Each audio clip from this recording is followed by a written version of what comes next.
Salve pessoal, tudo bem com vocês? Meu nome é Machado, para quem não me conhece ainda. Eu vou tentar trazer para vocês trechos de palestras do Divaldo, tá?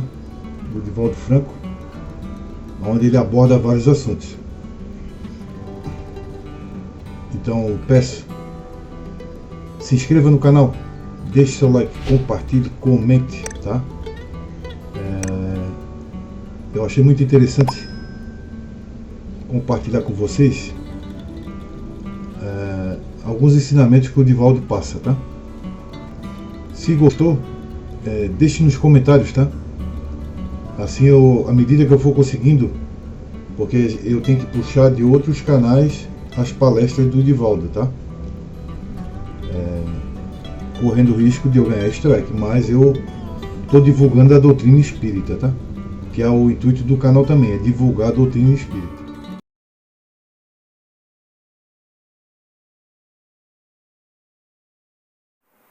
A minha filha sempre foi uma excelente aluna, forma-se em direito e estava indo muito bem. De repente, trancou-se no quarto e abandonou tudo. E você não sabe o que é? Depression, em inglês. É depressão. Muitos transtornos na juventude, muitos conflitos, muitos dramas que foram recalcados. Depois irrompe, sem nenhuma causa aparente. Muitas vezes é uma pequena decepção, é uma briga com o namorado, a namorada, é uma frustração, dispara o gatilho daquilo que está lá dentro e a pessoa derreia. Se ainda não levou, leve imediatamente a um psiquiatra. É o fenômeno de depressão. Mas ele pode ter duas vertentes. Pode ser uma obsessão de caráter depressivo e pode ser uma depressão de natureza orgânica. Há 3 semanas eu falei aqui sobre a depressão. Na reunião anterior eu falei sobre a esquizofrenia. Então vale a pena, de imediato, amanhã, se ainda não foi, ir. E se ainda não levou ao centro espírita, leve-a. Mas ela está trancada, quebra a fechadura do quarto e leve-a. Ah, mas ela não quer ir. Leve-a. Porque o doente quase nunca quer. Se eu tiver um câncer em qualquer parte do meu organismo e eu não quiser tratar, a minha família me obriga para poder me salvar. Então eu sou desgostado naquilo que é a minha felicidade. Muita gente diz assim, eu não vou, não acredito. Não importa, vá. Quanto remédio eu tomo sem acreditar? E me faz um efeito fascinante. Hoje eu havia pensado numa fábula muito bonita do Bhagavad Gita, que Gandhi contou ao indivíduo muito presunçoso. Era um indivíduo que se formou em economia, em Harvard. E voltando à Índia, desejou mudar a economia do país. Mas o pai, que era da não violência, pediu que ele fosse pedir a bênção a Gandhi. E ele, que respeitava muito Gandhi, foi e falou, eu venho pedir-te a tua bênção. E Gandhi então lhe disse, pois não, eu o abençoarei. Mas você foi tão pomposo, falando dos seus títulos. Pegue ali um figo. Ele pegou, corte o figo. Pegue uma semente. As sementes do figo são muito pequenas. Corte-a. E ele não conseguiu, porque ela escorregava. E ele disse, mas eu não consigo. Ele disse, mas corte-a. Por fim, ele esmagou a semente. Ele disse, não tem nada. Gandhi lhe respondeu, tem a vida. Aí no invisível, tem a vida. Pegue a outra semente, põe no chão, e você vai ver a figueira, que pode viver até 1000 anos. Então, dirá mais tarde, Antoine Saint-Exupéry, através do Pequeno Príncipe. O mais importante é sempre visível aos nossos olhos. Dessa forma, a nossa mocinha está com uma problemática depressiva, que pode ser uma perturbação levando ao transtorno, ou pode ser um transtorno orgânico, atraindo também a depressão.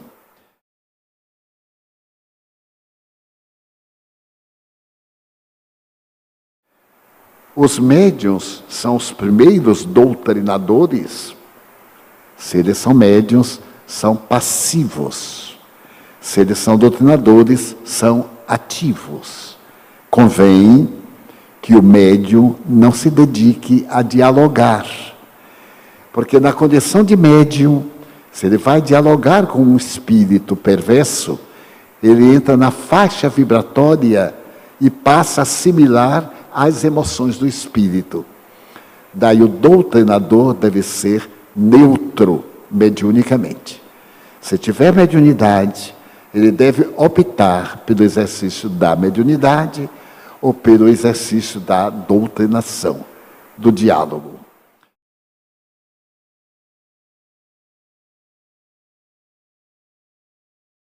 Como superar a inveja, a calúnia, diante das dificuldades, sendo que esta inveja é provinda de familiares e parentes?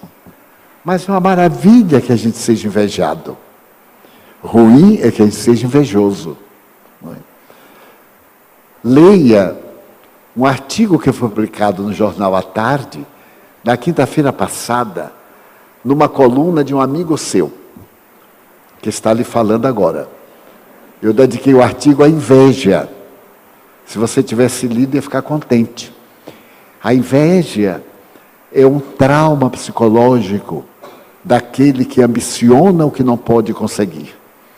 E ao ficar magoado, ele descarrega vibrações negativas do triunfador. Se alguém é invejado, é porque é próspero. Então não deve entrar na faixa daquele pigmeu que não conseguiu ser uma pessoa lúcida. No próximo de quinta-feira, nós vamos abordar a ferocidade humana, que nós vimos em Paris, quando a anarquia tomou conta da Cidade Luz pela vitória do campeonato mundial. Uma tragédia. A pseudo-cultura e civilização, como diria Freud, é um verniz. É um verniz que não resiste nem à alegria, nem ao sofrimento. A pessoa ataca quando o time perde. São aqueles ingleses que são proibidos de entrar em toda a Europa. O desequilíbrio avança quando o time ganha. Então, só o empate. Aí fica com raiva, avança também. Então, a maneira de nós olharmos é progredirmos mais, para que o invejoso fique mais invejoso. Há uma fábula muito interessante, que uma rã, à beira do lago, ficou olhando um boi. E o boi, com a sua imponência, mastigando grama, ruminando, e a rãzinha coachando. Ele disse, mas por que ele é tão grande? Eu vou ficar do tamanho dele.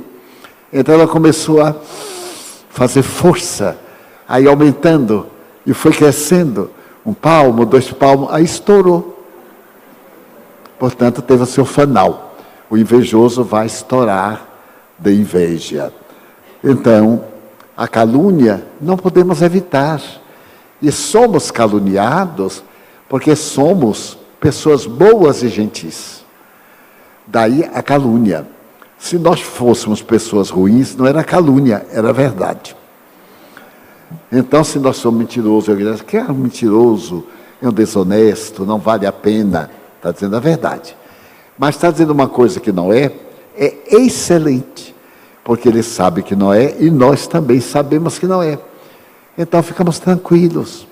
Eu sempre gosto de referir-me a exemplos do dia a dia. Eu quero ter o prazer de dizer que eu sou muito caluniado.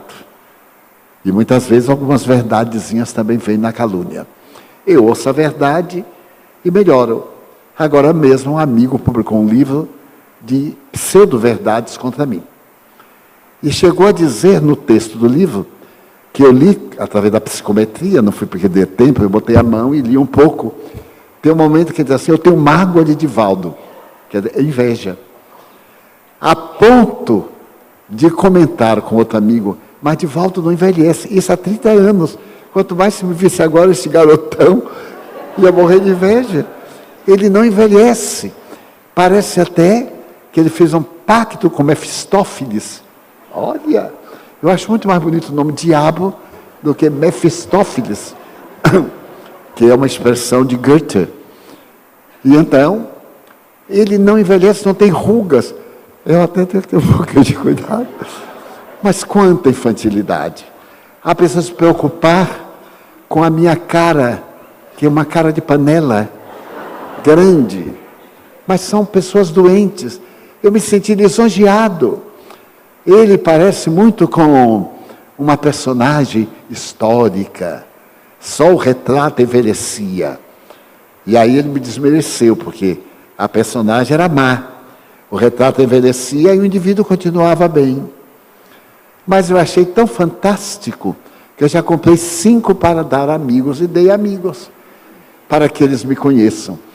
E me baseio numa história real de um homem extraordinário, o senhor José Cupertino de Sena, que é o fundador da Federação Espírita do Estado da Bahia.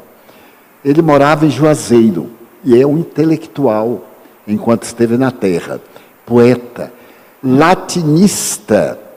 Ele conhecia tanto a língua portuguesa que teve uma discussão célebre com o professor Carneiro Ribeiro, que era um dos gênios da língua portuguesa no Brasil.